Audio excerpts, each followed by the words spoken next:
Dieu vous bénisse. Alors, on ne peut pas parler de la deuxième multiplication des pains sans parler de la foule qui bénéficie du dit miracle.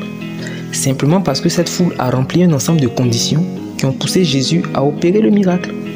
Et si la première partie de cette méditation a parlé des conditions internes, ici il est question des conditions externes.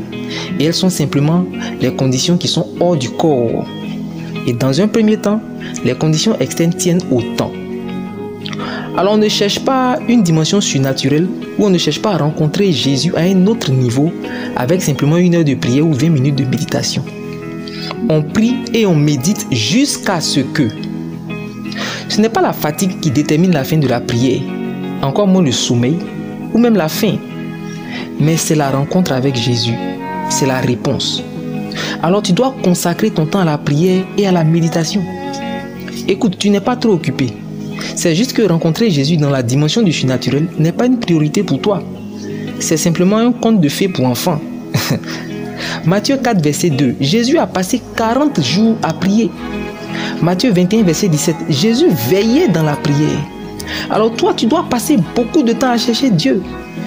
Quand tu apprends qu'il y a de longs programmes à l'église, comme des semaines spirituelles, des veillées de prière, des séminaires d'enseignement où la parole est prêchée de 8h à 19h par exemple, tu dois y être.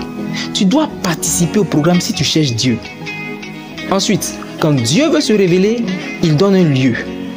Dans Acte 1, il fallait être près de Jérusalem au mont des Oliviers pour recevoir le Saint-Esprit.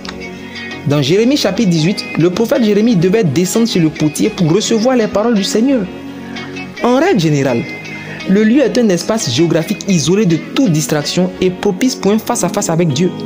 Comme dans Matthieu 6, verset 6, où Jésus conseille de prier dans une chambre fermée pour être seul avec le Père. Jésus lui-même se retirait beaucoup dans les déserts pour prier. Et dans ce texte même, c'est au désert que la foule a expérimenté le miracle. Enfin, le lieu, c'est aussi là où se trouve Dieu. C'est sa maison, comme en témoigne les psaumes 23, verset 6 et 26, verset 8. Alors va à l'église, va au programme de l'église, apprends à te retirer loin de tout ce qui peut te distraire, parce que c'est là que Jésus veut te toucher. Je prie pour toi. Je prie que le Saint-Esprit te donne une soif de te couper de tout, de te séparer de tout et de le chercher de tout ton cœur.